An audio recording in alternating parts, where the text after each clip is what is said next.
Ladies and gentlemen, please be seated.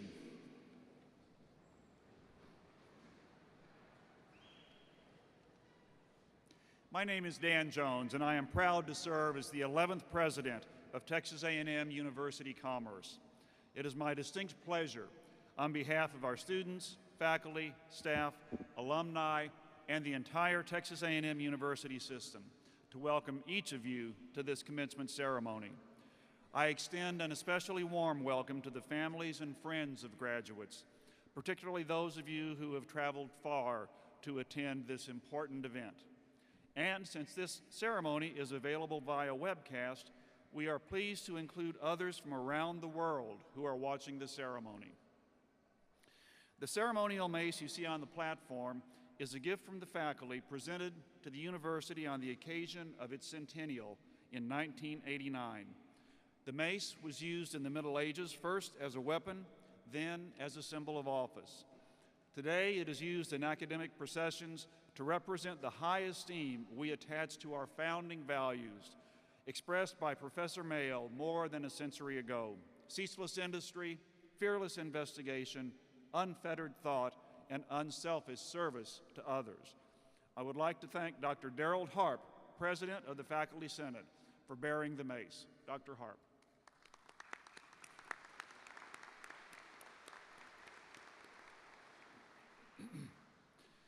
The earning of a college degree is a significant achievement in the life of an individual.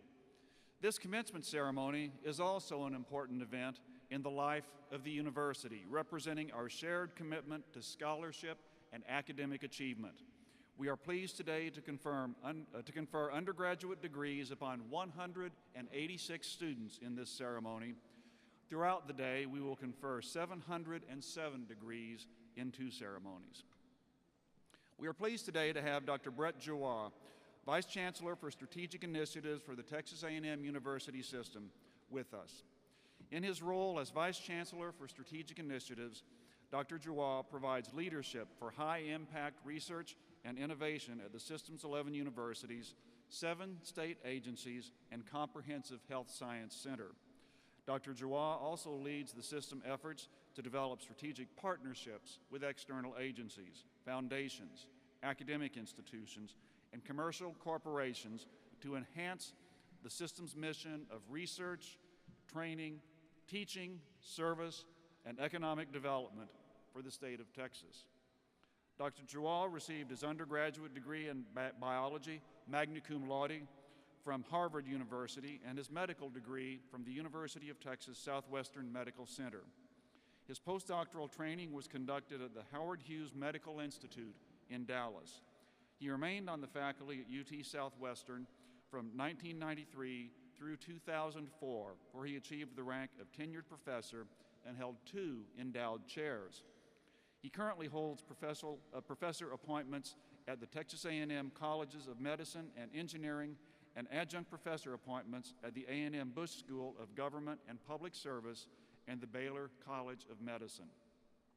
Dr. Giroir is the recipient of the Secretary of Defense Medal for Outstanding Public Service, the Texas A&M University System Excellence in Innovation Award in 2010, and was a finalist for the 2012 Dallas Morning News Texan of the Year Award.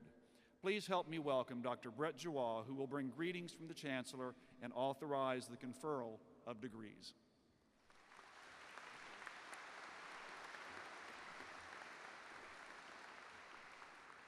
Good morning. It's wonderful to be here, President Jones, Congressman Hall, distinguished faculty, members of the class of 2013, and the families and friends gathered here on this occasion. On behalf of Chancellor John Sharp, the regents of the Texas A&M University System, and the entire Texas A&M System family, it is my honor to join you in this wonderful celebration of your achievements. What you have done is clearly important, but what we're most excited about is what you're going to do next. This really is the launching point, that day that will mark the beginning for all the great contributions you will make, both to the future of this university, Texas A&M Commerce, as well as the Texas A&M system. This place is really a special place. And I hope everyone here knows that. It's amazing to think about that at Texas A&M University Commerce, there are now over 100 graduate and undergraduate programs. Pretty remarkable. And the faculty here are known not only regionally but nationally for their expertise, but also for their dedication to teaching. As most of you know, Texas A&M Commerce recently ranked in the top 1% of 4,000 colleges surveyed for low-cost colleges with high starting salaries for their graduates. Now, I think that's a good metric. Low college tuition, high starting salaries. I'm hoping our children actually look at that a little bit more closely themselves. It's also the only college in this northeastern Texas that was ranked in this category. And of course, you were always one of the top 20 schools in the country for pursuing in the field of education and teaching by multiple rankings. Today is a special day as we all join you as you prepare to walk across the stage. None of us know what the future holds, what challenges will bring. In my own field of medicine, I couldn't have imagined when I graduated, even in 5 or 10 years, how the field would change and what opportunities would be brought, what challenges would bring by global pandemics, traumatic brain injury, and other issues that we have to face. But I do know that you're well prepared for what lies ahead. Thanks to this university, thanks to your hard work, thanks to the people you have supported you. Now for the important part. The Texas A&M system has been dedicated to improving the lives of Texans through teaching, research, and service for more than 130 years. Welcome to the A&M system family of graduates, a family that has a proud legacy of serving others and impacting lives, both locally and globally. Each of you here today will carry on this legacy, and in fact, you become the legacy. What you do, your careers, how you interact with others, and bring that with you, and everything about you will say A&M Commerce.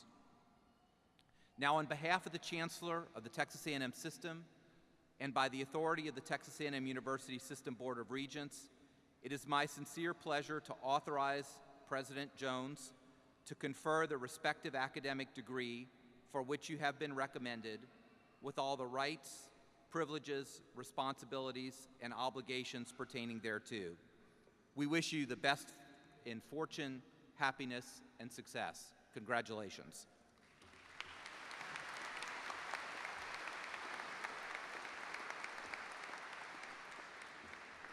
Thank you, Dr. Giroir.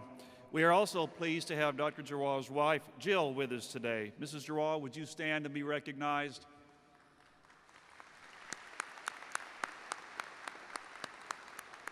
Thank you for sharing this special day with us. I would now like to call upon my colleague, Dr. Adolfo Benavides, Provost and Vice President for Academic Affairs, who will introduce our speaker for today's occasion. Dr. Benavides.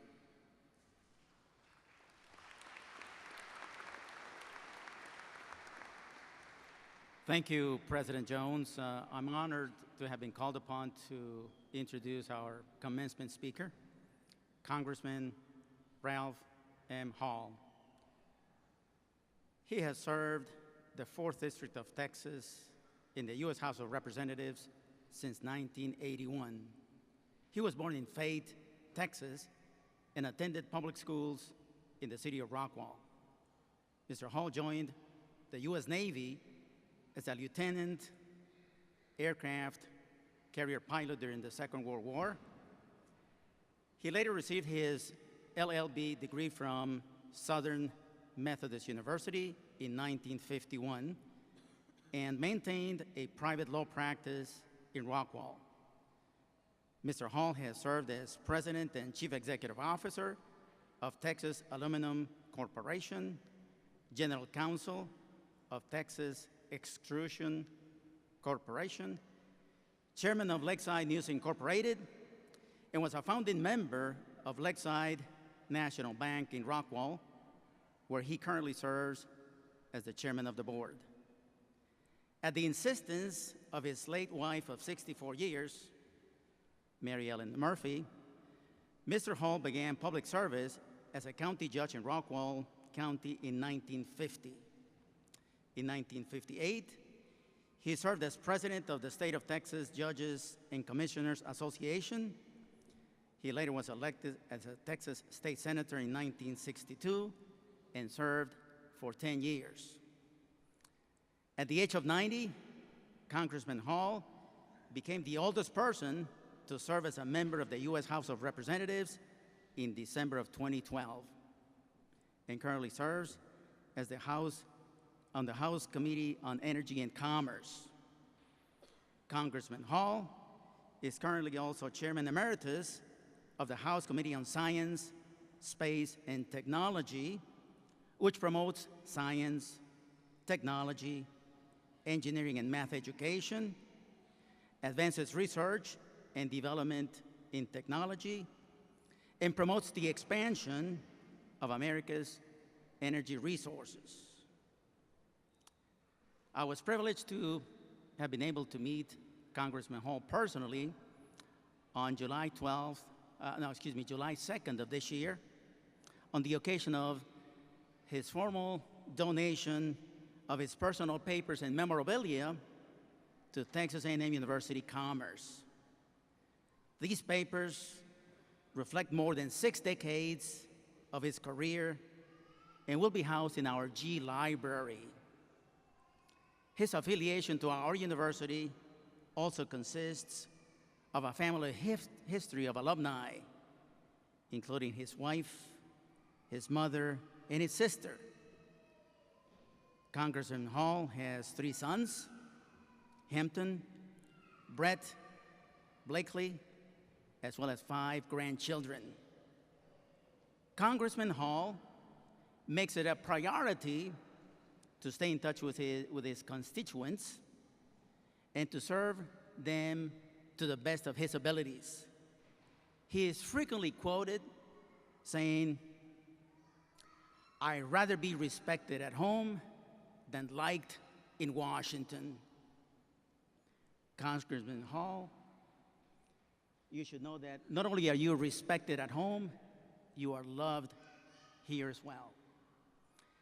It is my privilege to introduce our commencement speaker, Congressman Ralph M. Hall. Ladies and gentlemen, please help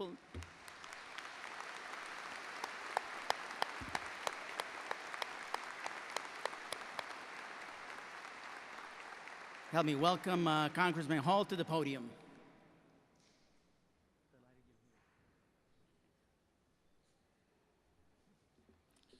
He left out that I was a notary public.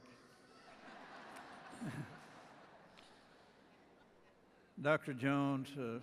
President, very lovely First Lady, all members who mean so much to us here, the board members, Dr. Benavides, thank you for your kind and generous, overly generous introduction. I am glad to be here. I think I'm glad to be here. I have been here many, many times. I have folks who have been here many, many times, and I'm honored that you asked me to address the graduates of Texas A&M Commerce. It's a great feeling, and your families, your happy and relieved families, I know how pleased they are to see this day. And this university and its leaders have meant a great deal to me over the years and a great deal to many, many people. Now, I was given some instructions on what to speak and kind of what to say, and actually, Dr. Girard covered most of my speech, so I appreciate that. But I was advised by Linda King to generally tell us some of the background, extend congratulations to the graduates, talk about new commencement, a new beginning, urge graduation to thank the people who helped them get there, and talk about the responsibility. So I had it easy just to get up and say, "Me too," but I think, and I wish I could tell all of you some good news about Washington, but that's a pretty hard thing to do.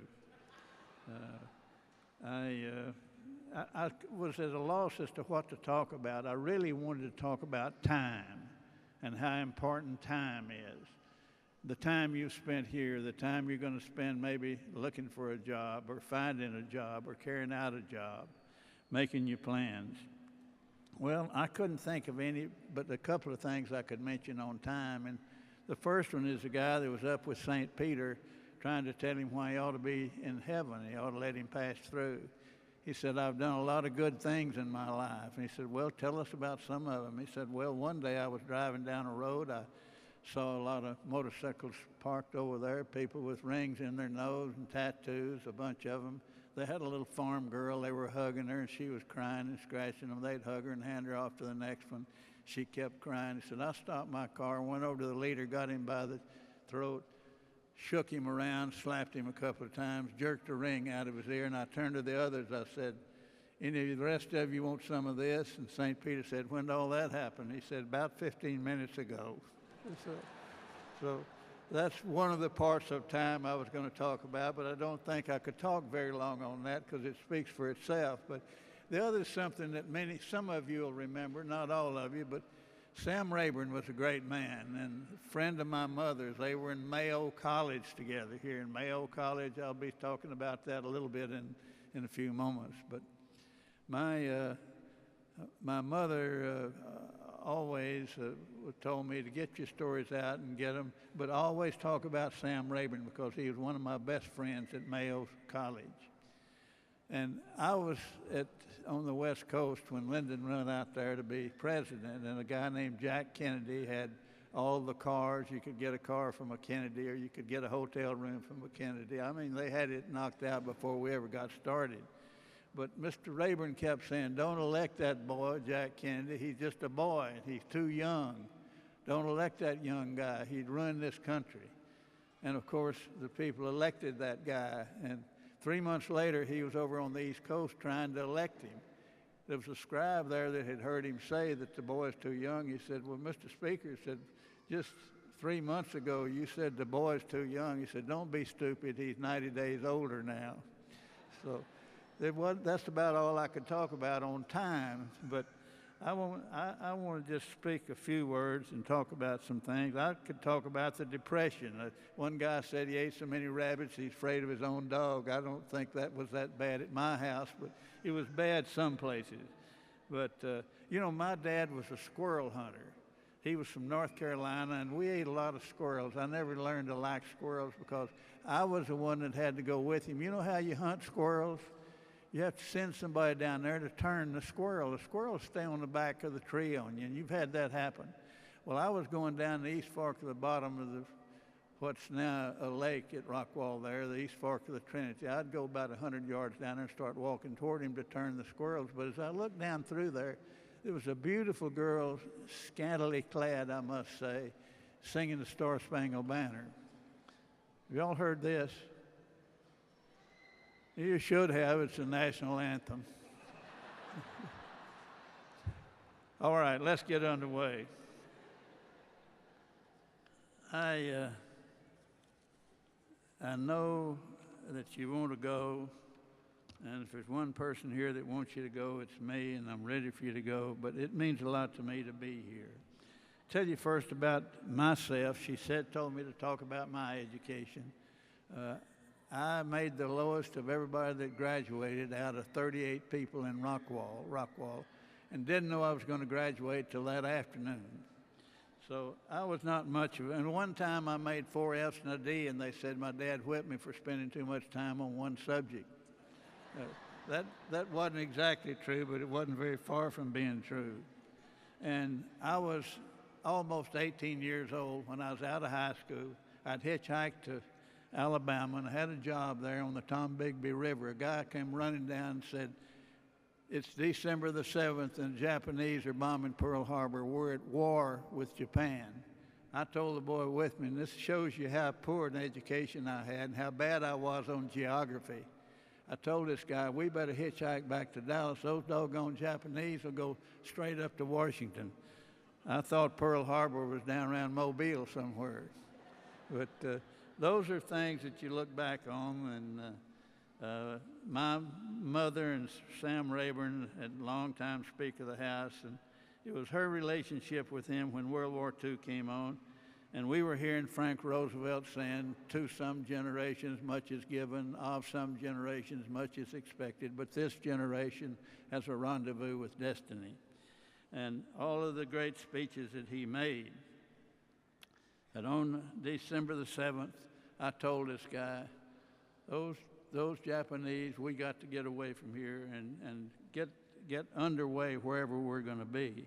So not being a very good student, I didn't have much of a chance to get what my mother asked Sam Rayburn to do, is to get me an officer's job or get me an officer's training school. He didn't answer her with letter. He didn't call her and answer. He came to our breakfast table to tell her, Ma, there's 4 reasons I can't appoint Ralph Hall to anything. All 4 are his grades. So you know how important grades are because you're here and you've passed that test and you look back over your shoulder at it.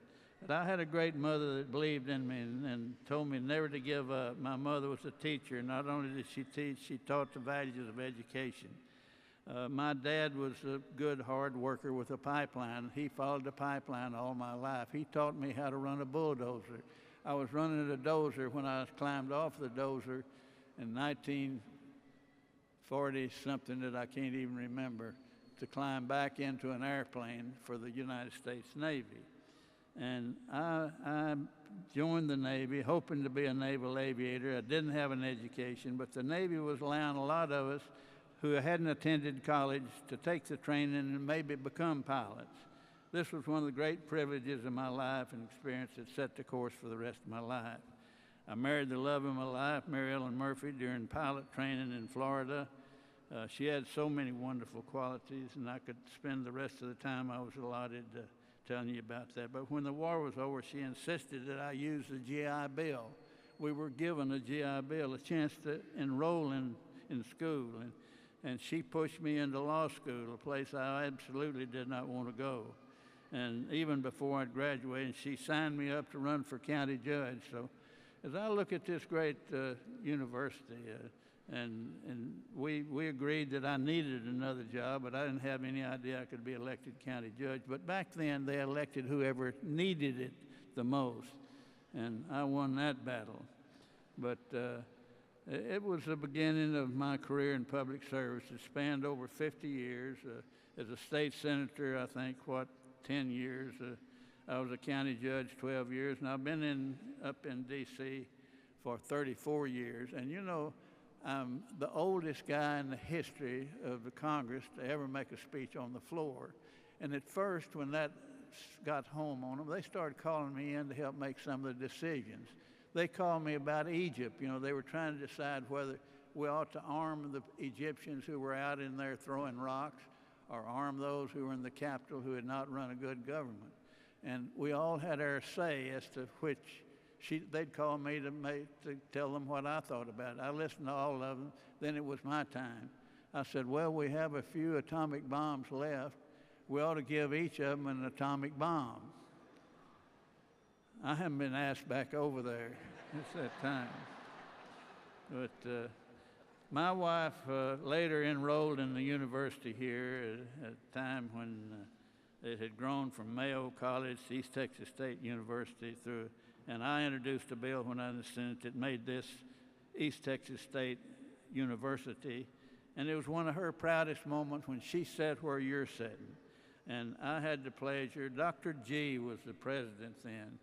He was an unusual person, and I don't know if that's being kind or unkind, but he really had his own ideas about things. He disliked Sam Rayburn, and as a state senator and as a county judge, I had access to Sam Rayburn. A.M. Aiken, who's really the father of this school here, I think, he did more for us than anybody. He taught me how to help this university. But there's a lot of us that were apprehensive about the current job market, and they were proud this moment when Mary Ellen sat where you sat. I gave the speech that evening, and I handed her her diploma. I handed it to her. She was Irish. I handed it to her, and I pulled it back just a little. I knew better, but I got one of those Irish looks, and I handed it back to her. But that was a great day for us. She became my wife, a graduate of this great university. And she said where you're sitting today. Both my mother and my wife were teachers, and both were great influences in my life. Dr. G, I have a list of all of the great presidents here from W.L. Mayo, and my kids think I was on his board in 1889 to 1917. Dr. R.B. Benyon is not Benny Benyon, not related to him at all. But Dr. G was the first, and he was here from 1947 to 1966. Now, he and his wife were Civil War days, but he was a great teacher and a great president and highly respected. But he had his own ideas. He did not like Sam Rayburn. If he'd liked Sam Rayburn, we would have had a lot of these buildings that we later received a lot earlier than we received them. So he was a strong guy, and I admired him. Dr. Halliday was a personal friend. Bub McDowell stayed with me when we were in session down in Austin, telling me what we had to do for this university. And all the bills that I signed and worked with A.M. Aiken on, Bub McDowell spoke most of them. And let me tell you, he wasn't bashful about putting East Texas State University first. And Keith McFarland, they get better and better. Jerry Morris, Keith McFarland, I didn't think they could ever improve on him. And I don't say that Dan Jones has improved on him, but he certainly has shown us something that's unbelievable, the growth that we're sustaining here and the opportunities that we have. These men, I learned from them. I admired them so much, but just go back to what our responsibility is, what we're to do. And today, we're to forget up there that we're Republicans or Democrats and remember that there's some youngsters that are being mistreated because we're getting absolutely nothing done. And when they say 8%, I think that's probably an overestimation of how popular we ought to be. We ought to be in session up there right now working on an immigration bill. And I get unusual calls. I had a call just yesterday from a guy. They all tell me first, close that border, close that border. And I had a guy yesterday who said, don't you listen to him about closing that border. This country is getting so bad under this bad Congress. There may be a time when I'll want to cross that river and go over into Mexico looking for a job. So you can't please everybody. I just can't even start to do that. But fortunately, after a lot of discussion, some deliberation, members of Congress on both sides of the aisle understood the things about student loans. It's very important to you all. Just before Congress broke the August district work period, we worked out that bill, and fortunately, after a lot of discussion, members of Congress on both sides of the aisle understood that student loans should not be a partisan issue. This is an example of what Congress can do and achieve on behalf of young people and future leaders. In the Committee on Science, Space, and Technology, which I served as chairman and am now chairman emeritus, whatever that means, we're pushing the competes thrust. And on the components of this bill is STEM education, an emphasis on encouraging students to pursue careers in science, technology, engineering, and math, science policies. And at my age and my leadership, we've always worked on these issues, some good and some not good. But we also need to work to create an economic environment that promotes jobs, not restricts them. We can't create jobs by increasing spending levels, increasing the deficit, enacting higher taxes. We just need the absolute obvious. Less government spending, lower taxes, and more certainty and encouragement for business to expand. These issues are being debated in Congress and with the administration and continue as we approach the new fiscal year in October. My top priority has always been to represent the views of you folks. Whatever you write to me is what I really listen for. So I'm very hopeful, and I want to encourage you to take your opinions that you're known for here, that you've learned here, to your representatives. After you're out there, let us in Washington know what you want to do. Wherever you move, they'll have a website. Follow them on Twitter, and yes, I do have a Twitter account. That surprised my granddaughter. And she worked for me this last 30 days. She and a little girl that they were both born the same day in Rockwall started school the first day, have been all the way through. They're in A&M now, just finished a semester. I've always been for the University of Texas, but I'm the dangest Aggie you ever saw in your life now. I put her on the worst telephone. A guy called in and said, I just want to say to you that I don't know who you work for, but your congressman's the sorriest, and he's the worst liar in Congress. Said he lied to me about the Farm Bill, and he lied to me about this, and he lied to me about that. She said, well, I feel it my duty to tell you he's my grandfather, and I love him very much.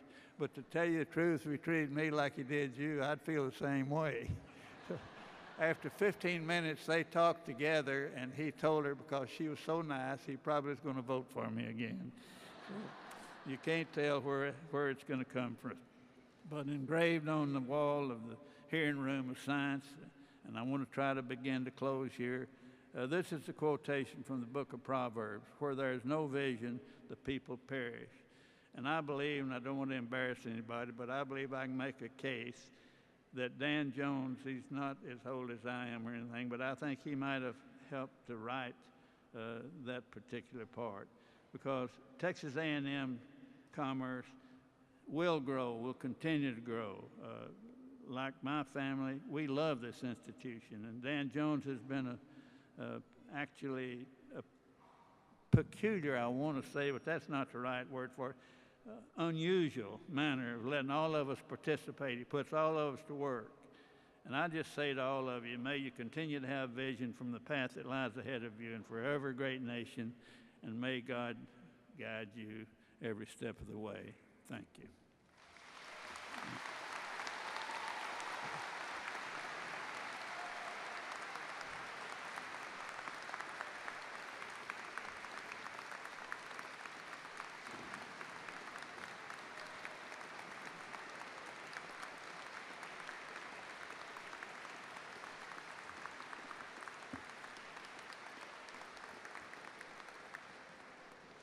Congressman Hall, thank you so much for being here with us today. It means so much because we know what a busy man you are, and even though Congress is officially in recess, that doesn't mean that you're no less busy of a man. If anything, it means you're even busier, because we know how much you love the constituents of your district, and we know that every chance you get, you come out, you meet with us, you listen, you let us know what's going on, and you represent us so effectively in Congress.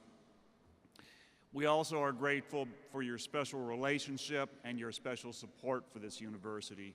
The gift of your papers representing more than 6 decades of public service are truly a treasure trove of materials that generations of students and scholars will benefit from.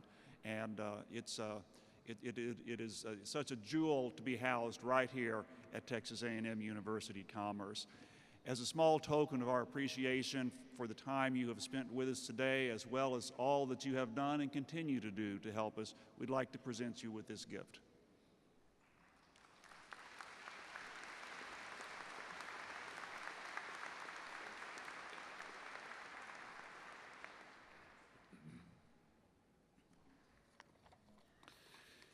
Our graduating class today includes a number of students who merit special recognition. First is a group of students graduating with honors through the University Honors College and Honors Scholar programs. These students have completed honors coursework and have also prepared and successfully defended an honors thesis. At this time, I would like to recognize these students. Would our Honors College and Honors Program students please rise so that we may recognize you?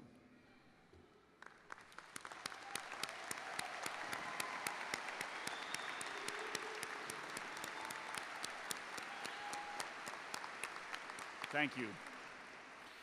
In addition, our ceremony today includes the first student to graduate from our Regents Scholar program. Regents Scholars are chosen through the Honors College selection process. They complete coursework in leadership development, foreign language, and globalization. And the capstone experience of the program is a study abroad experience. At this time, I would like to acknowledge Ms. Elizabeth Shaw, the first graduate from the Regents Scholars Program. Elizabeth, please stand.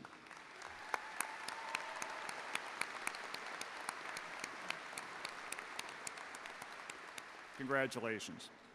We also would like to recognize students graduating with academic distinction. The 3 levels of distinction are summa cum laude, magna cum laude, and cum laude. The level of attainment is determined by the student's grade point averages. The names of these students and the levels of distinction are noted appropriately in your commencement program. Medallions noting these levels of distinction are worn today by these outstanding students. Would these graduates please stand so that we may recognize you for your special achievements?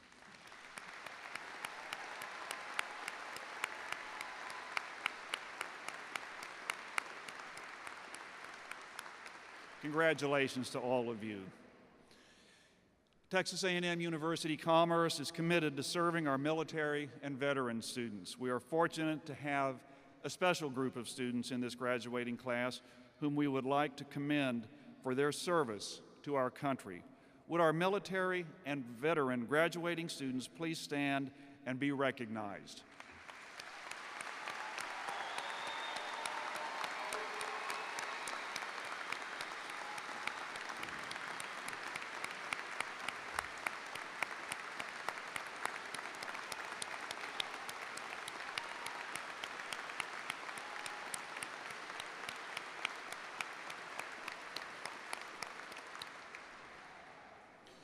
We honor these graduates by presenting each one of them with a red, white, and blue set of cords designating their service to our country.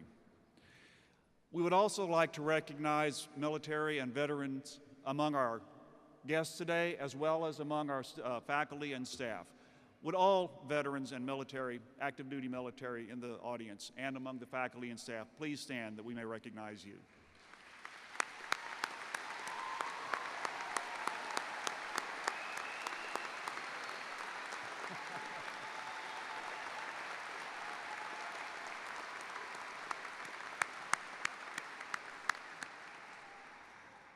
Thank you all for serving our country so nobly and so well. We are honored that so many family, friends, and special guests can be with us today to help celebrate our pride in our graduates. Many of you, I know, will want a permanent record of this event. For safety reasons and as a courtesy to those around you, we ask that you refrain from leaving your seats during the ceremony to take photos. A professional photographer is on hand here at the front and will photograph the conferring of each graduate's degree.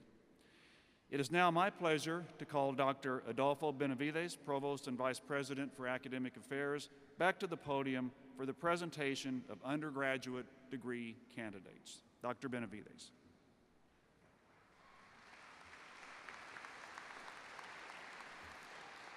Thank you, Dr. Jones. Will the candidates for baccalaureate degrees from the College of Business and Entrepreneurship, the College of Education and Human Services, the College of Humanities, Social Sciences and Arts, and the College of Science, Engineering and Agriculture, please rise.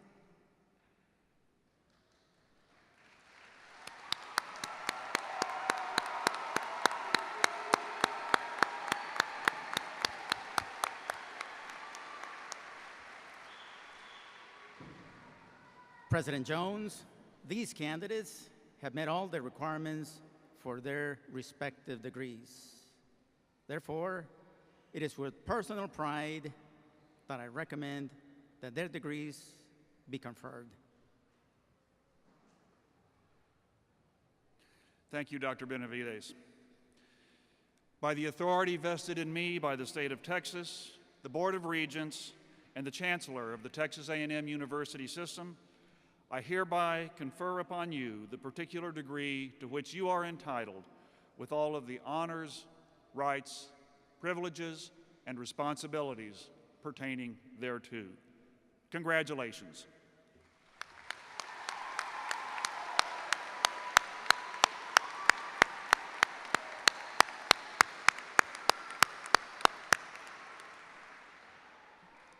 Wait no more. The moment has arrived. Candidates, please proceed to the stage to receive your degrees.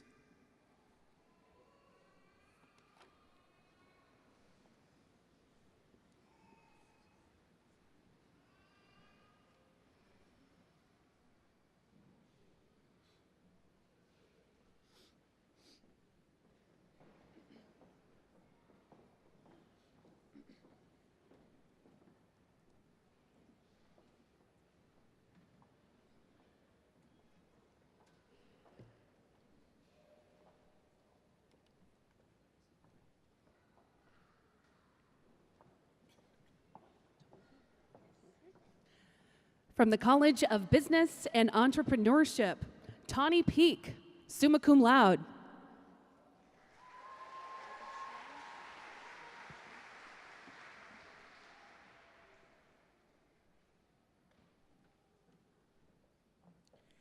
Angelica Olivares, magna cum laude.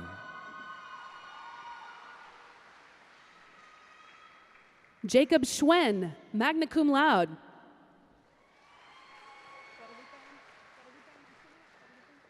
Alana Bird, cum laude.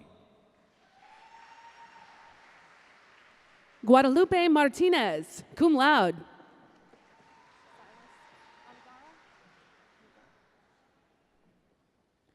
Cassandra Alexis.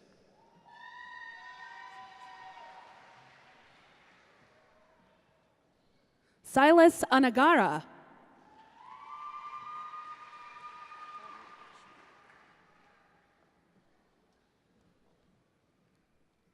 Mary Asbury.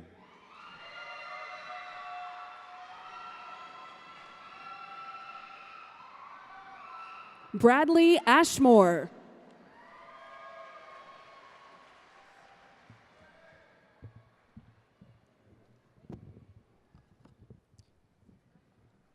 Manjesh Baida.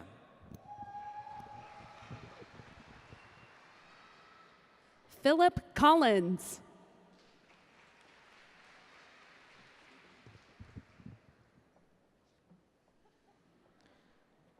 Tammy Ray Belodi.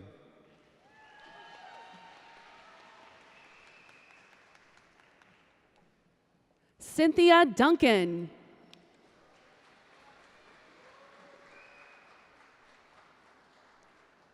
Bobby Ann Blair.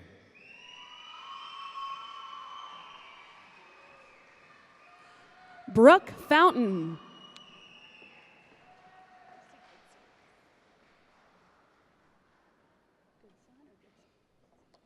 Jasmine Conley.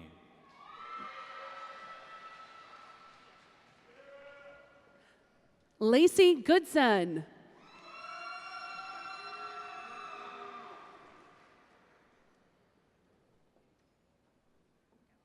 Kiyasha Donaldson.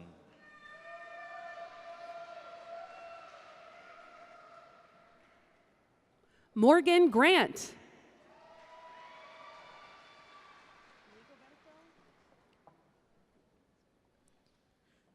Roger Ipler.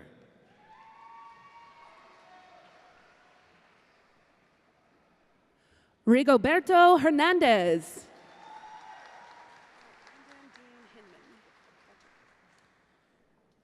Misty Glidewell.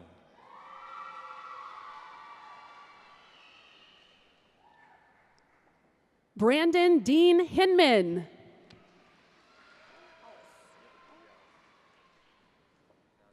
Kalitha Gordon.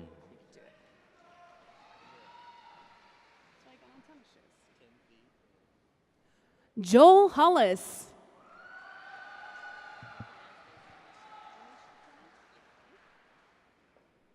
Marsha Hurley.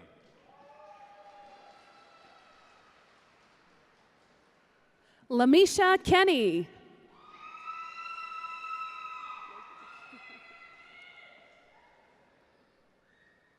Jazza Johnson.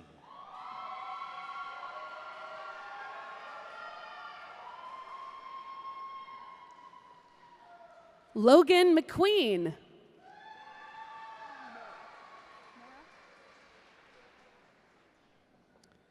Gladys Leija.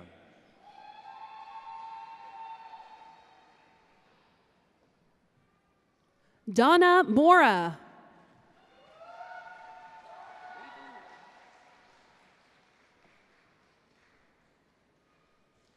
Rachel Maldonado Burns.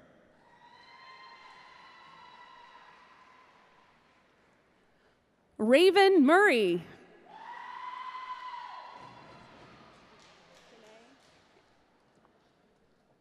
Mallory Morales.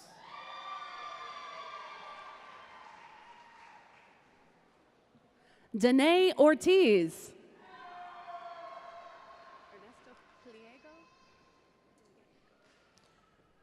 Brandy Neighbors.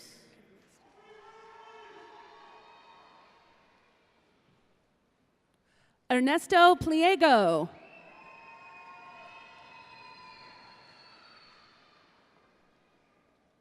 Renee Rains.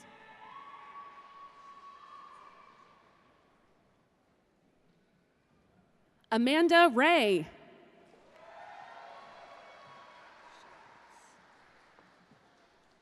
Michelle Robinson.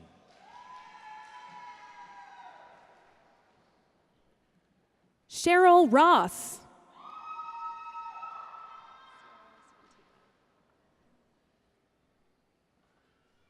Patricia Sadler.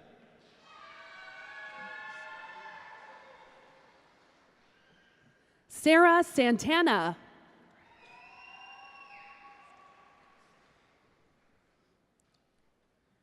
Derek Scotty.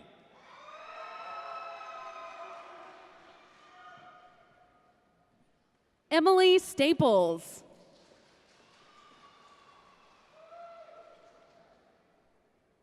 August Williams.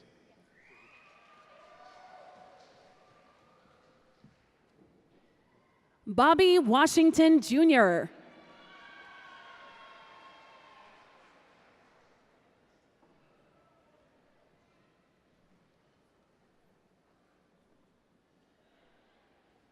And now for the College of Education and Human Services.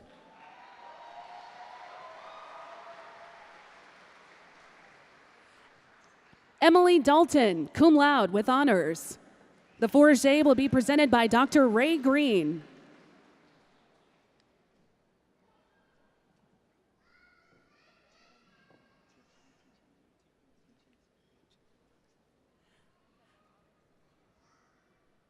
Tyler Harwell with honors.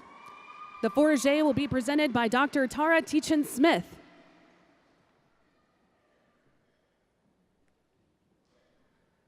Jennifer Morgan, magna cum laude.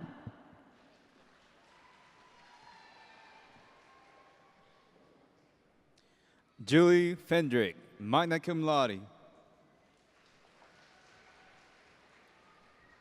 Gary Burrow.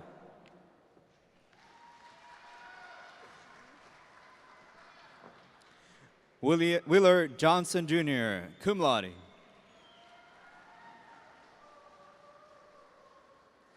Sharnice Elder.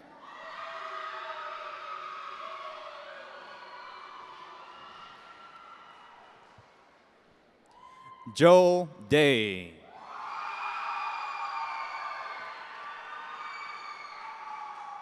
Jordan Goff.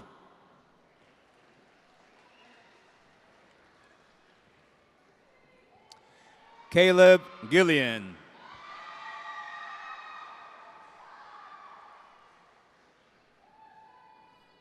Brenda Honeycutt.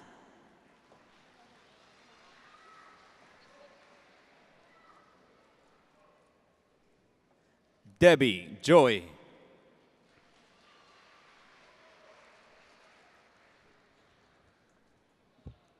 Maya Love.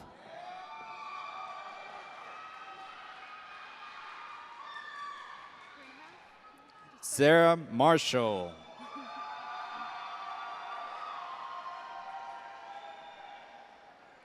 Arthur Miller III.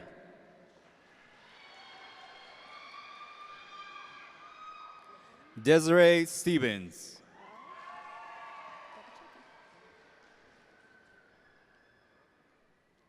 Labrie Sledge.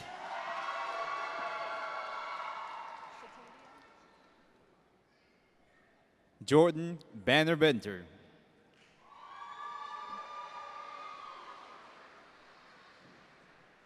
Shatavia Thomas.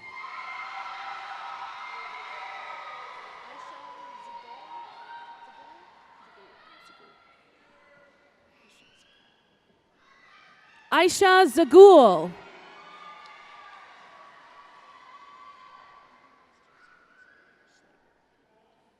And now for the College of Humanities, Social Sciences, and Arts. James Wilkinson, summa cum laude with high honors. The Fouragé will be presented by Dr. Melinda Schlager.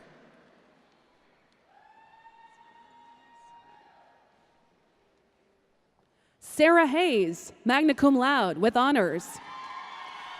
The Fouragé will be presented by Dr. Eric Groover.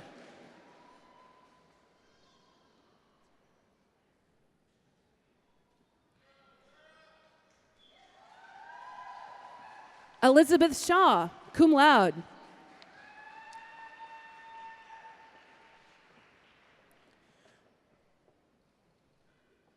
Lori Jones, magna cum laude.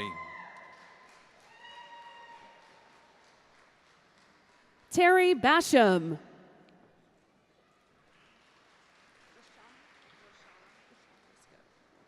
Harry Monk, cum laude. Grashana Briscoe.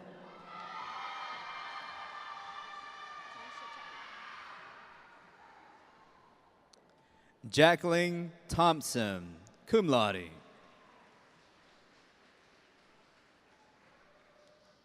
Tanisha Chapman.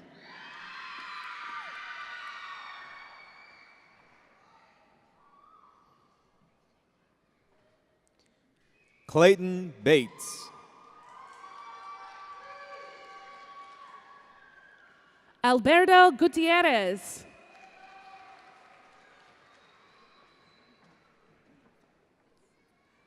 Regina Blewett.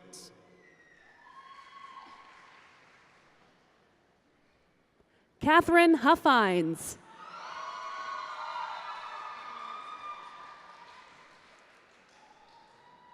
Lorenzo Bercy.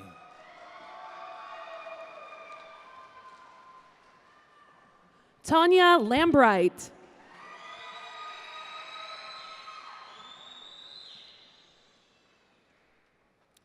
Alexander Gardner.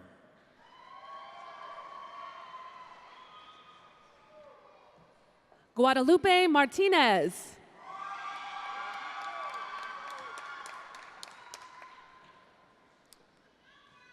Jaleesa Holmes.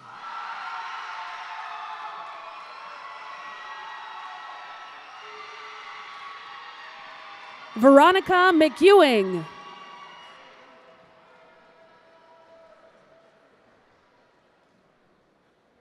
Scott Holsey.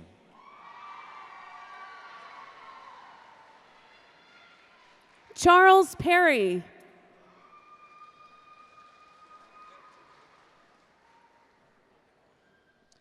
Christopher Mengul.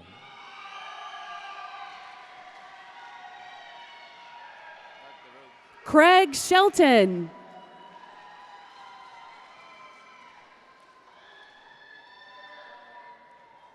Antonio Malden.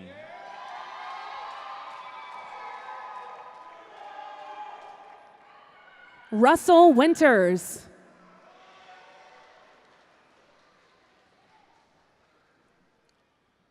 Richard Morales.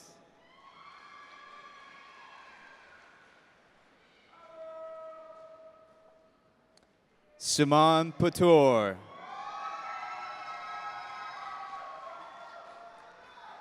Jason Smith.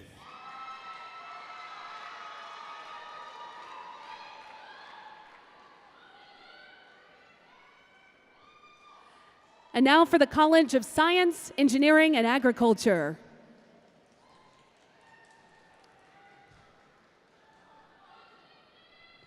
Jeremy Hood, magna cum laude.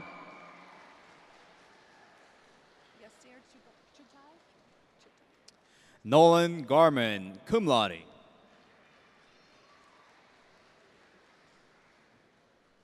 Yasir Chugtai.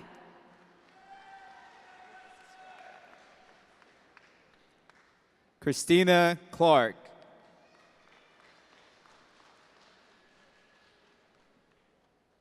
Marcos Estrada.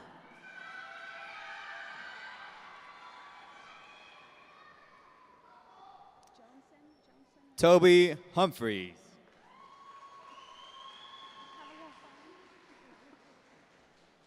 Christopher Johnson.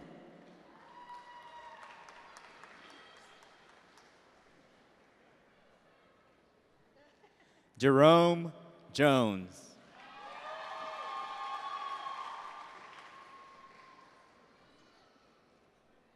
Samuel Knox.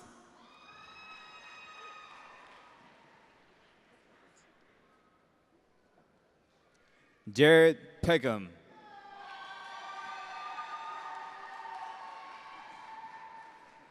Brooke Overton.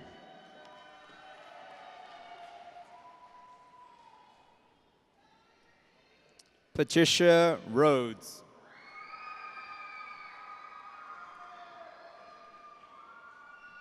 Lance Pelton.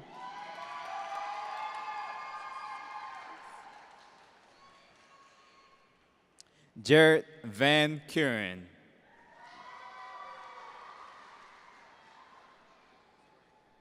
Jesse Simmons.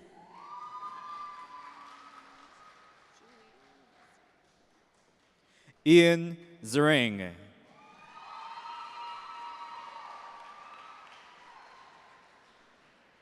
And Julianne Wilson.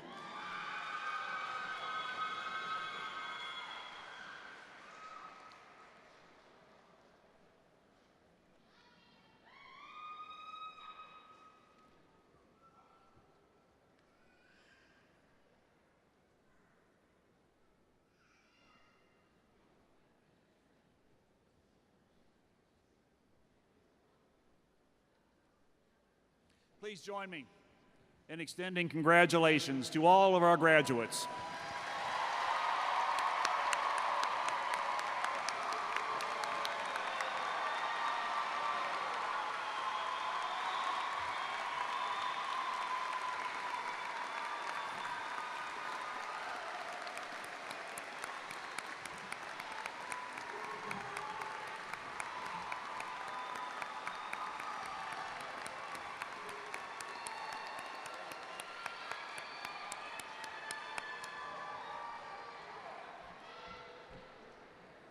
You all look great. Good job. The heart of any university is the faculty and professional staff who give it life. Our processional today includes many of the administration, faculty, and staff of our great university. I would like to invite them to stand now and be recognized for their efforts in making today such a special occasion. And please note as well that the members of the platform party, including the regents and Mayo professors, are listed in your commencement program. Faculty and staff, if you would please, stand so that we may recognize you.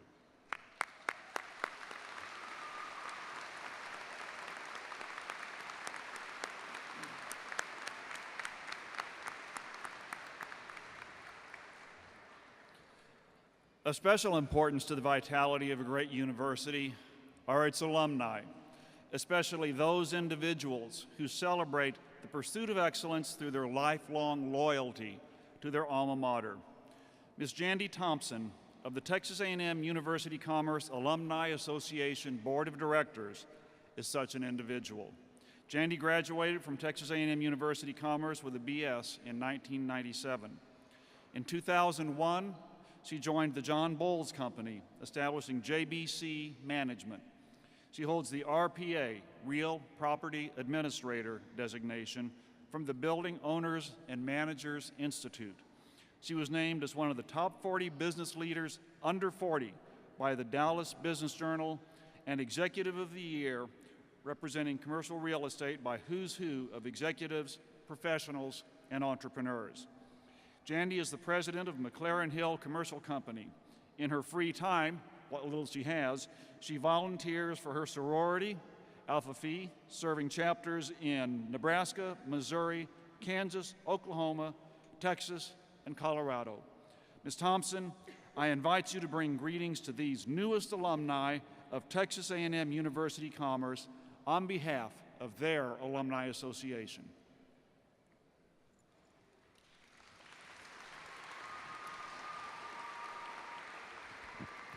Thank you, President Jones. Good morning, faculty, family, and friends, but most importantly, our class of 2013 Graduates, congratulations.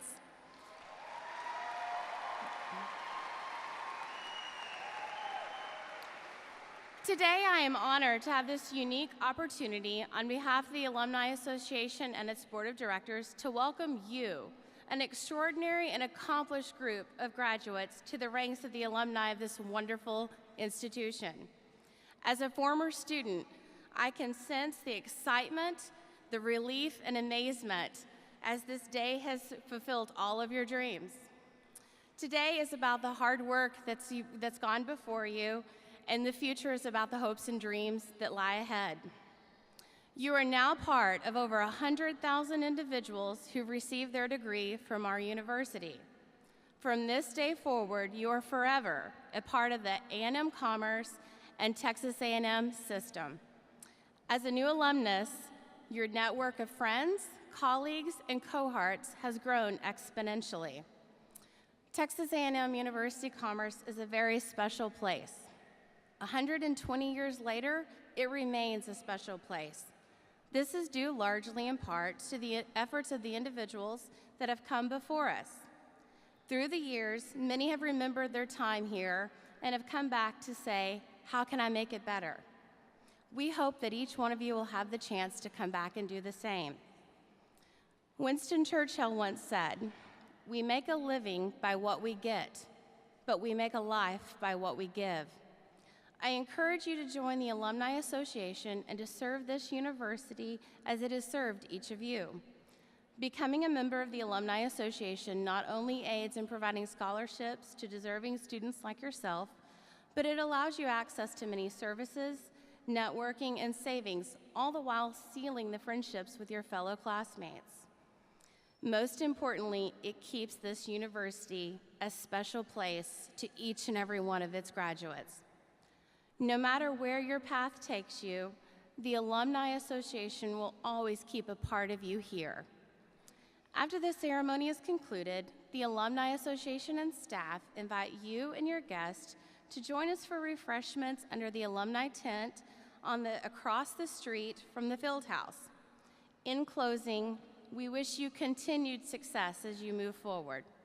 Thank you for choosing A&M Commerce as your alma mater, and congratulations. Well done.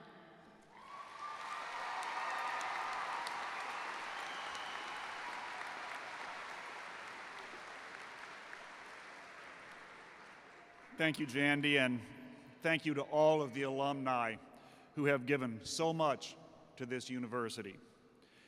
And once again, on behalf of the faculty and staff, I offer my sincere congratulations to each of you.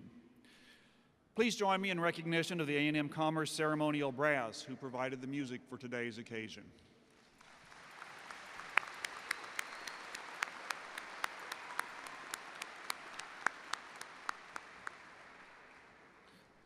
The brass ensemble will accompany us as we sing the Alma Mater, led by Dr. Randall Hooper, Director of Vocal Activities in the Department of Music. The words are printed on the back of the program and also inside the graduate's diploma covers. At the conclusion of the Alma Mater, we ask that you remain standing until the recessional has exited the facility. We ask the graduates and faculty to continue the recessional march until you reach the doors. Thank you all for being part of this very special occasion today. Dr. Hooper.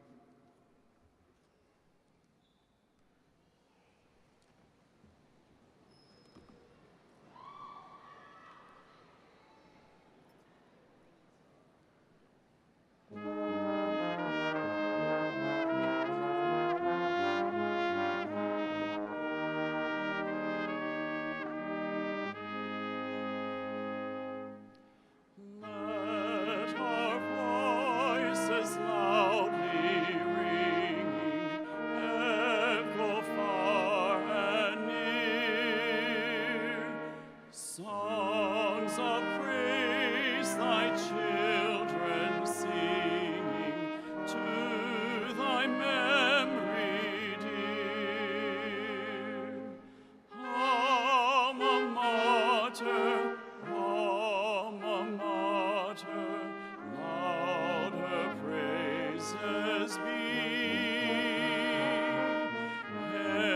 to